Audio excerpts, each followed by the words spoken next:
Hello, BookTube, and welcome to June on the Range.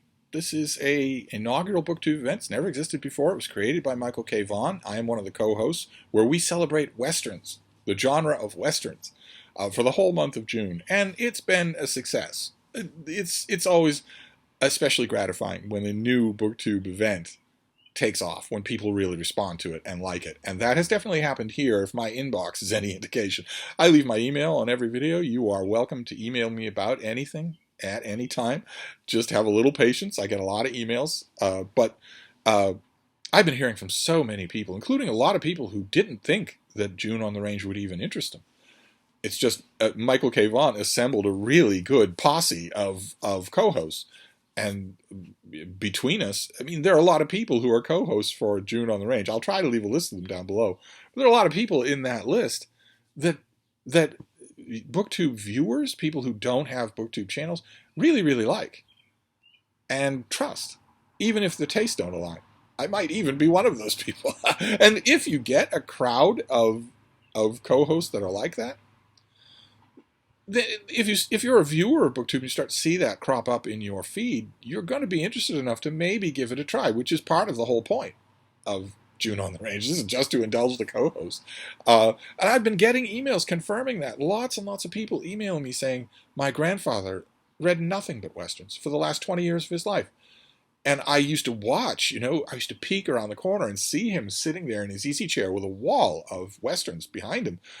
My father, I've heard from people, so many people saying years and years ago, my father got special, there used to be special publishing deals with, faux leather brown collectible editions of authors like Louis L'Amour that you could get. There were book club arrangements, I think, where you could get one a month, something like that. And a lot of those things, plus Time Life books, looking at the Old West, big pictorial things, a lot of those things, June on the Range is jogging your memory of seeing that in your father's library years ago, decades ago. And, those, when he got too old to read or died, those books ended up in boxes or in the attic or at a yard sale and are long gone. And now, only now, with June on the Range, a lot of you are thinking, he was a smart guy and he was an active reader and he loved this stuff. Maybe I should give it a try. It's been wonderful, absolutely touching. I don't know how many of my co-hosts actually leave their emails on their videos, but I am always reminded of what a great idea it is by getting stories like this. And I've had so many touching stories about people telling me, in 4 or 5 cases, those of you who sent this sentiment will recognize it. In 4 or 5 cases, people telling me that June on the Range has actually made them feel closer to their long-departed father or their long-departed grandfather. Not because seeing the books in our videos is reminding them, giving them a trip down memory lane, but because they're actually reading the books and seeing, yeah, okay, there's something here. There's something very real here. There is a very good reason why Western novels dominated the book market for so long in fiction. It's true, not to cause any trouble here, it's true that at no point ever did they outsell romance novels. But then again, at no point ever in the history of popular printing press, mass production, mass market paperback publishing has any genre even remotely approached the sales of romance novels. And you might be thinking from that, well, then doesn't romance need an event of its own? Just you wait. But nevertheless, there's a reason why Westerns were so popular. Because they can often be very, very satisfying. I haven't really worked out an Augustinian, gridded, definitive taxonomy of what a Western is, what it's supposed to do, what makes it so satisfying. And of course, the genre has seen as much innovation as you could imagine. Just the books I'm going to show you today have tons of innovation in them, tons of variation amongst them. Typically, we can nail down a time period, although even there, no, quite a few of the vast majority of Westerns that are published today are romance novels set in the present day with pickups and cell phones. Are they still Westerns? There's a strong case you could make that they are, and if so, then what does that say about Westerns? But if we talk about the classical Western, we're talking about something that took place after the West was opened up. So somewhere roughly between the California Gold Rush and the completion of transcontinental railroads and the completion of the either the genocide of Native American tribes and communities and whole nations, or the partial genocide and the shoveling of the remainers onto reservations of hard rock and desert with rattlesnakes, away from any kind of travel routes and away from any kind of prosperous land. Once you don't have buffalo anymore roaming in huge herds, we saw that in an earlier book that I read, an Elmer Kelton book that I really liked called The Buffalo Wagons. Once you no longer have buffalo roaming around, once you no longer have Indian tribes who have sovereignty and can represent either allies or dangers to the almost always white characters who are the main characters in these novels, once you no longer have those elements, once, in other words, the West is settled, then you don't really have a Western anymore. You don't. A key element of the classic Western is gone. Key elements are gone. There has to be elements of danger involved in a classic Western, and not all of that danger can come from the men or women, the characters in the novel, who are intending danger. It has to be that the story takes place against a backdrop of danger, and for that you need a wild, untamed land with belligerent inhabitants. Now, the bad Westerns, even 50 or 60 years ago, would have Native Americans, Comanche or Cheyenne or whatever, being belligerent just because it's their nature. What can you expect? No, of course. The better Westerns, even back then, even 60 years ago, when there was a lot less social consciousness than there is now, even back then, dedicated Western authors, these I'm getting a picture of them now that I'm reading so much of their work, these kind of slow-speaking, easygoing, natural storytelling, wonderful older men. It's the impression I'm getting from a lot of the great titans of this genre in its heyday. The attitudes that they had, even 60 years ago, were a lot more nuanced, especially since a lot of the aggression that we're talking about from the Native Americans came from the fact that they were being forcibly displaced from lands that their ancestors had had for thousands of years. So naturally, that it changes the chemistry of a normal shoot-'em-up Western if the bad guys, the Indians, the Cheyenne, the Arapaho, the Sioux, are justified in hating every white person they see. That changes everything, right? If you have well, think about the classic Westerns that you've seen, right? The John Ford Westerns, where there is a tragedy in the opening act of a fort or a homestead that has been sacked, everyone's been killed, gutted, scalped, and everything's been burned to the ground, and the crops have been despoiled, and the animals have been slaughtered or taken. That takes on a whole different tone when you think of it as justified retribution for land theft. so once those elements are gone, it's harder to construe a classic Western. I think the genre then just sort of takes on, it morphs into something else. And they do still happen in our own day. But I'm mostly concentrating on classic Westerns. Either the first or second generations, which would be represented by people like Zane Grey or Louis L'Amour. I did a whole week on Louis L'Amour and loved it. Or the next generation of Western authors, which has mostly been my reading in the time that I haven't been making videos, because I've got cowpokes pulling out walls and doing all sorts of unspeakable things to joists and flooring here. So all my video production has just taken a nosedive. I've been, as one of you emailed and said, I can tell that you're having a really hard time making videos because you've been reduced to making as many videos as a normal booktuber. Yes, it's true. I ordinarily make 3 or 4 a day. I've been reduced to making 1 a day, if that. And I feel terrible about it, even though my booktube feed is full of people who only barely make 2 videos a week.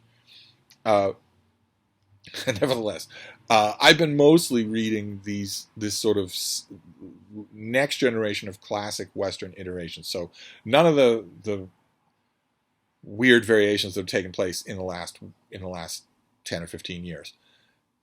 Once writers and the publishing industry realized that the Western as a traditional genre is not coming back, right? There are a couple of people who still do regular series with the Photoshop covers, and they have a regular enough fan base so that it's a going concern. But there's never going to be a non-ironic traditional Western on the New York Times bestseller list again. I think it's pretty clear that that's true. And once the publishing industry and writers realize that, then they realize that then it's wide open to experimentation. You can do all sorts of things with it. I'm not looking at those authors. I haven't been looking at those authors this week. And I have to say, I've said this before, and quite a few of you have also agreed with me, including quite a few of you who are only now discovering this about Westerns. They have an incredible ability to distract you from the real world, especially when the real world is being really annoying. They have a really good ability to do that. I've been leaning on them rather heavily in this last week. I want to show you some of the things that I've been reading. One is a name that I've seen out there. Most of these names I've seen out there. Most of them I have sold. I used to work in a bookstore, and I would get customers who would ask for Westerns. And the book that I have in question here is by J.T. Edson, and it's called The Remittance Kid.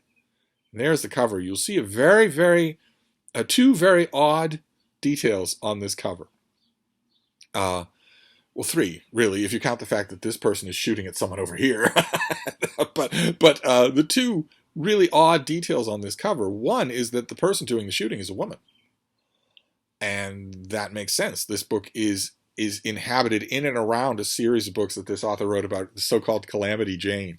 Only a very different Calamity Jane than the great iteration of the character that you see in Deadwood, who is hopelessly ineffective. You really like her, but she's hopelessly ineffective. She's not a dead-eyed sharpshooter of any kind. One of the most chilling scenes in the whole of the show is a scene in which she is the only person so-called protecting an eyewitness to a horrible crime done, when suddenly the main character of Deadwood, Al Swearingen, comes to the house and lets himself in. So you've got this hapless, almost helpless person. She might have a gun at her hip, but she is totally ineffective. And you've got the embodiment of evil standing in the room, and she knows perfectly well this is a guy who could just lean over and put a hand over this girl's windpipe without thinking, without batting an eye. And at one point in that great scene, she's almost trembling, and she looks at him and says, "I ain't afraid of you." And you know that she is. You know that she's terrified of him. And he looks at her and says, "You should be." He doesn't do anything, but it's a great moment. But that is not this Calamity Jane. This Calamity Jane is a badass. But the other odd thing that you might notice about this cover is that it's a Corgi book, which is a UK publisher of paperbacks. And that's because J.T. Edson is a British writer. Was a British writer. He was a member of the American, the American Association of Western Writers or whatever, and he was very proud of that fact. But he's not from these shores. And I don't think it all that much shows in the book. But I've only read this one, J.T. Edson. I thought it was, it has a plot, and the plot advances, and the author tries not to let his version of Calamity Jane take over the book. But I thought it was mannered, lifeless. It has a plot, but it in no way gripped me. But that certainly didn't stay true. For instance, I went back to Elmer Kelton. I had such a great experience reading Elmer Kelton that I went back to him and read this, Other Men's Horses, which is a Texas Ranger novel. He wrote a lot of Texas Ranger novels, I discover. And he had a really good idea for, I've mentioned before in earlier videos, one of the little components of classical Westerns is this kind of mythical idea of the Texas Rangers, who were sort of a super law enforcement body that would be dispatched if there was a problem. One catastrophe, one ranger. One town, one ranger.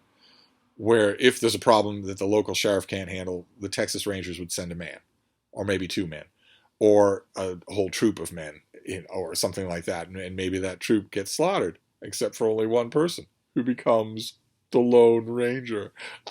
That mythology never had a whole lot of backing to it in real life, but it makes for great storytelling. It makes it's a great mythology to build these books on, because that's a great dichotomy right there for storytelling, is that you've got a sheriff in town, you've got a problem, and who knows what the sheriff and the people in town are like when suddenly a Texas Ranger shows up.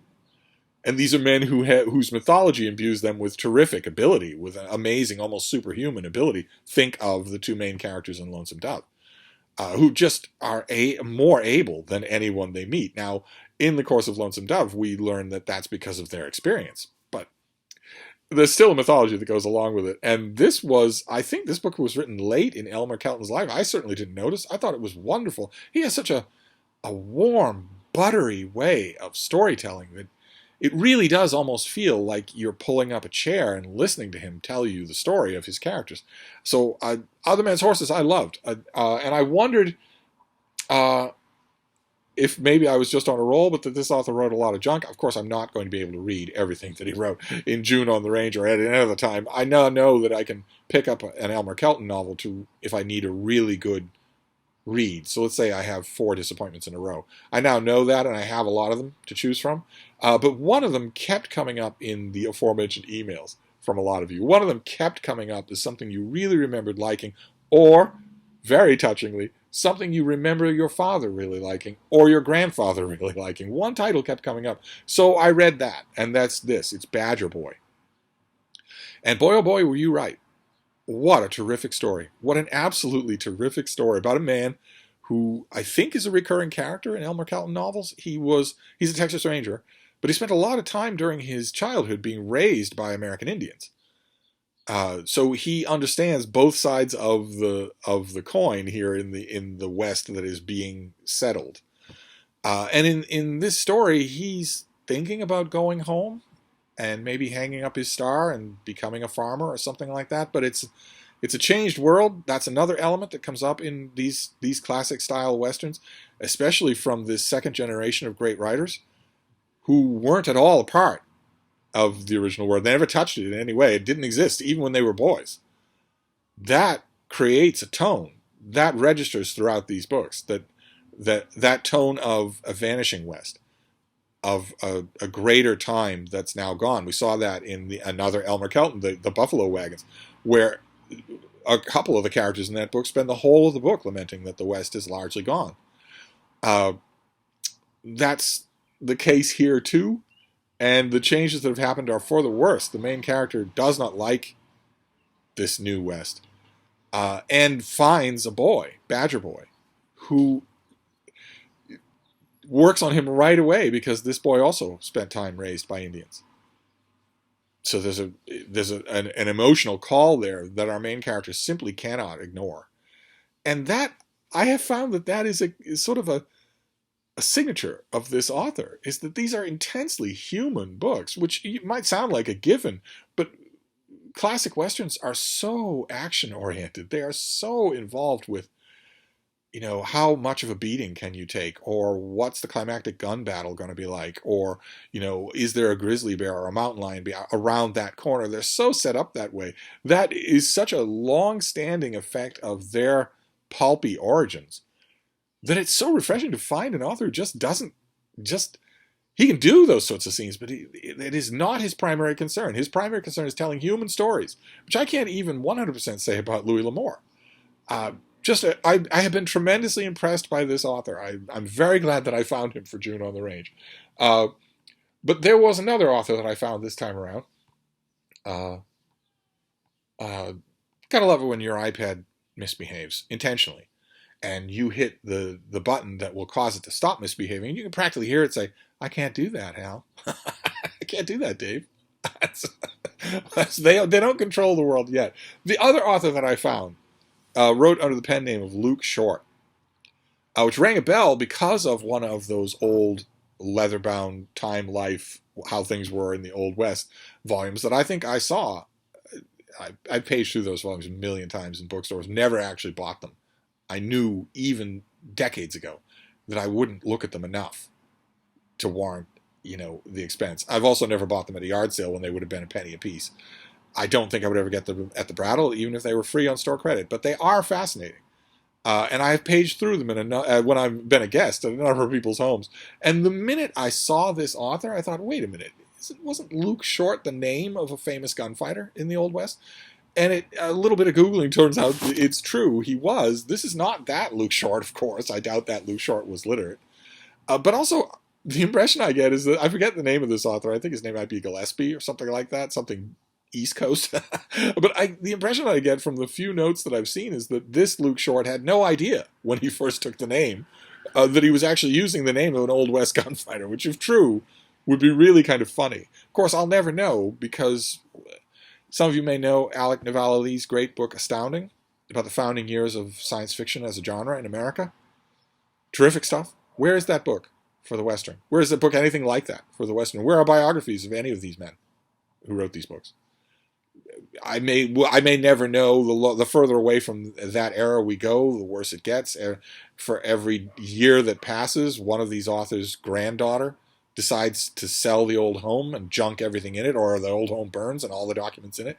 We get further and further away from our ability to write that story with every passing year. So I will probably never know.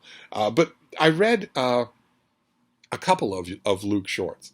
I read The Man on the Blue being a horse here, a kind of horse, which is a fascinating story that highlights another element of classic Westerns, which is male friendship, the bonding of men. But this is a story of a character named Shamrock Ireland, who comes to a town that has a horrible, corrupt, forceful, charismatic sheriff. And Shamrock Ireland is on the run from the law. He's wanted in a number of surrounding states, but he's not wanted in Arizona. So he goes here to sort of hide out, lay low, whatever old Western phrase you want to use. And the book almost immediately becomes a psychological drama of the tension between those two men. There's a thing that the sheriff would kind of like Shamrock Ireland to help him do, or maybe do himself and die in the process. And that thing is exciting, but it ends up being a story of these two men, which I think is fascinating. It happens all the time. All the time. It happened in that Elmer Kelton book, The Buffalo Wagons. It happens in, what's another really good example? Valdez is Coming. Elmore Leonard is big on that particular strand of classic style Western. And I enjoyed it. My first exposure to Luke Short, I enjoyed. He writes a peppy narrative. It doesn't have anything like the depth or the rich, really humanistic texture of Elmer Kelton. It doesn't have anything like that. This is much closer to some of my disastrous first exposures to some of these Western authors. But the other book that I read by him was really good. Much better. That was The Man from the Desert. This classic old cover here with an old price tag on it. And The Man from the Desert is the story of the main character is a big, flinty guy, a big, solitary, nation unto himself man. I feel certain, I would be amazed if the main character in this book and so many other Westerns wasn't simply patterned on John Wayne, especially John Wayne after the age of 45.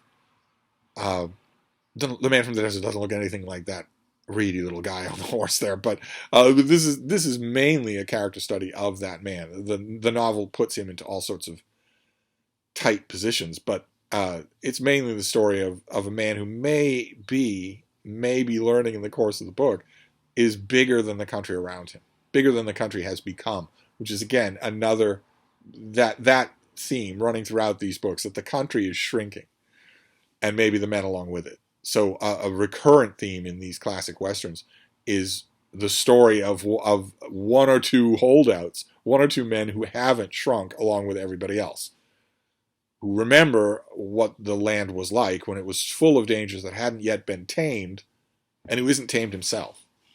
That this is an example of that, and a really good one. I really enjoyed it, and I think that was all of the Westerns that I was reading in the time since we've been talking. Okay, well, there's one other, but it's contemporary. It's Larry McMurtry, Horseman Pass By, which I sort of put my toe into rereading it, but then I stopped because I think that Larry McMurtry might be some sort of category on his own, and that maybe it isn't fair to the millions of other people who wrote Westerns to read any of his other books in June, especially as I'm doing a read-along of Lonesome Dove with Matthew from the Maybury Book Club. So I'm sort of avoiding him. I dipped my toe into Horseman Pass By. I mean, honestly, don't you want to dip your toe into Horseman Pass By? but I didn't. I'm not going to do that. Instead, tomorrow starts the last week of June, and the last week of June on the range. And I've already decided for the last week of June on the range, since I've read a lot of these classic era Western writers and their next generation, for the last week, I think I'm going to read a lot of variations on the Western. Modern stuff. More modern stuff. Not necessarily mockery of the Western. I'm not really interested in that. I don't really want to read anything, a mockery of a Western by someone who's never ridden a horse. But there are all kinds of variations, all kinds of strange things, and much, much more modern authors, much more authors who now know that they are writing in a dead genre. What kind of effect will that have on their work? I'm looking forward to that. I'll read a bunch of Western romances for this coming week, including most of them will be set in the present day. Once upon a time, Westerns in the romance genre set in the normal classic Western period, so between the 1840s and 1900. Once upon a time, those were extremely popular as a kind of romance novel. But they have largely migrated to the present day and to cities, and thereby they avoid any question of Indians as villains, for instance, or sometimes even worse, Indians as love interests, where a citified young woman who's got her whole life in front of her decides to throw it all away for a passionate physical relationship with a Choctaw brave. Just imagine how many ways in which that premise alone is insulting, and to how many people. They've largely moved away from that. The Snyder part of me wants to say that in addition to moving away from that indelicacy, they also move away from the author's need to research. If you said something in the present day, it's a lot easier to do the research, whatever minimal research there is. So, but those things do still have a lot of Western trappings. The titles almost always mention cowboys. So I'm going to give a lot of those a try. I'm going to try to stick to the ones that I haven't already read. There are quite a few authors out there now who write these things regularly, who I read regularly because they're terrific. But I'm going to try and read a bunch that I haven't, and there are a whole bunch of other variations, a whole bunch of others. I'm going to try those. My last week is going to be nice and exploratory for June on the Range, and I will keep you apprised to the best of my ability. I think that the most I can count on for sure is that next Sunday there will be no work happening for most of the day, because it's a Sunday. I think that's true. We will see. We will see. I no longer see the light at the end of the tunnel. It's all tunnel from here on in. But I should be able to make videos keeping you apprised of what I'm doing. And I would love to hear what you're doing. I'd love to hear how your June on the Range is going. I'm hoping that you are not having the walls of your house torn open. So maybe you've been getting some peaceful reading done. Feel free to tell me all about it. But anyway, I'm going to wrap this up for now, but I'll be back. Thank you, BookTube.